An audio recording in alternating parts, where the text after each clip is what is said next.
ஒரு நடந்த ஒரு சம்பவம். ஒரு பெரிய தாசில்தார் மாதிரி ஒரு போஸ்ட்டில் ஒருத்தர் இருந்திருக்கார். ஒரு மகன் கல்யாணமாகி மருமக வீட்டுக்கு வந்திருக்கு. இவர் ரிட்டையர்ட் ஆகிட்டார். அதே அதிகாரத்தோடையே அதுக்கப்புறமும் வாழ்ந்துருக்கிறார். அந்த மனைவி அதெல்லாம் சகிச்சுக்கிட்டாங்க. காலையில் அவருக்கு வந்து சுகர் இருக்கிறதுனால சர்க்கரை இல்லாமல் ஒரு காஃபி கொடுப்பாங்க. குடிச்சிட்டு தலைவர் பேப்பர் படிப்பார். படிச்சுட்டு வாக்கிங் போயிட்டு வருவார். வந்தோடனே 2 இட்லி, தேங்காய் சட்னி கொழுப்புங்கிறதுனால இது கொஞ்சம் சாம்பாரும் எண்ணெய் இல்லாமல் பொடியும் வைப்பாங்க. சாப்பிடுவார். அப்படி ஃப்ரெண்ட்ஸோடு பேசுவார். மத்தியானம் வருவார். 12:30 ஒரு கப்பு சோறு, காய்கறிகள், கொஞ்சம் தயிர் சாப்பிட்டு தூங்குவார். 4 மணிக்கு எந்திரிச்ச உடனே ஒரு டீ குடிப்பார். மறுபடியும் வாக்கிங் போவார். 7:30 வீட்டுக்கு வருவார். ஒரே ஒரு சப்பாத்தி இல்லைன்னா 2 சப்பாத்தி, வெண்டைக்காய் கூட்டு இந்த மாதிரி வச்சு கொடுத்துருவாங்க. சாப்பிட்டு ஒரு டம்ளர் பால் குடிச்சிட்டு தூங்கிடுவார். ஜம்முன்னு வாழ்க்கை போய்கிட்டு இருக்கு. மகன் மருமகள்லாம் அவ்வளோ மரியாதை. திடீர்னு இந்த மாமியாருக்கு சித்தி அவங்க ஊரில் இறந்து போயிட்டாங்க. நான் 2 நாள் ஊருக்கு போக வேண்டியிருக்குதுங்க, நீங்கள் வீட்டில் இருங்க. நீங்கள் வர்றீங்களா? அதெல்லாம் உன் வீட்டுக்குலாம் நான் வர முடியாது. சரிங்க, எங்கள் சித்தி இறந்துருச்சு, எங்கள் அம்மாவுக்கு அப்புறம் அதான் என்னை வளர்த்துச்சு. 2 நாள் நான் போயிட்டு வர்றேன்.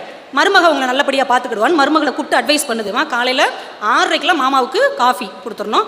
அப்புறம் ஒரு 7-8 மணிக்கு 2 இட்லி. மத்தியானம் 12:30 நல்ல விதை இல்லாமல் குழைவா சோறு, ஏதாவது ஒரு குழம்பு, வத்த குழம்பு கொடுத்தா கூட சாப்பிடுவார். கொஞ்சம் தயிர், அவ்வளோதான். ஊறுகாய் எடுத்து வச்சிரு. சாயந்தரம் ஒரு காஃபி குடிச்சிட்டு போயிடுவார். அப்புறம் சப்பாத்தி மட்டும் ஒரு 2 சப்பாத்தி சாஃப்டாக இருக்கணும்டா, நல்லா பார்த்து கொடுத்துரு. நைட்டு ஒரு 8:30 ஒரு அரை டம்ளர் பால் மட்டும் ஊற்றி கொடுத்தேன்னா குடிச்சிடுவார். 2 நாள் தான் பார்த்துக்கிடுவேல. நான் பார்த்துக்கிறேன், ஏன் டோன்ட் வரி, நான் பார்த்துக்கிறேன், போங்க. போயிடுச்சு அத்தை மருமகளை நம்பி விட்டுட்டு. 2 நாள் கழிச்சு வீட்டுக்கு வருது. இங்கே அந்த மனுஷனை தேடுது. வாசலில் காணும், சேரில் காணும்.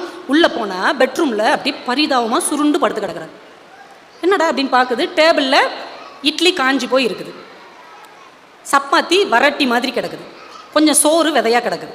அன்னைக்கு முந்தின நாள் உள்ளது. அதை எடுக்க கூட இல்லை. அதை பார்த்தவொடனே அந்த கிளவி கண்டுபிடிச்சிருச்சு. ரைட்டு, காலையில் 6:30 கொடுக்க வேண்டிய காஃபியை 8 மணிக்கு கொடுத்துருக்குறான். 8:30 கொடுக்க வேண்டிய சாப்பாடை 10 மணிக்கு கொடுத்துருக்கா. அது இட்லியை காஞ்ச இட்லியாக கொடுத்துருக்கா. மத்தியானம் குழைவாக கொடுக்க வேண்டிய சாப்பாடை விதையாக கொடுத்துருக்கா. சாயந்தரம் சப்பாத்தியை வரட்டி மாதிரி கொடுத்துருக்கா. இந்த மனுஷன் நம்மகிட்ட பேசுகிற மாதிரியே ஏதோ ஒன்று சவுண்டாக பேசிட்டார்.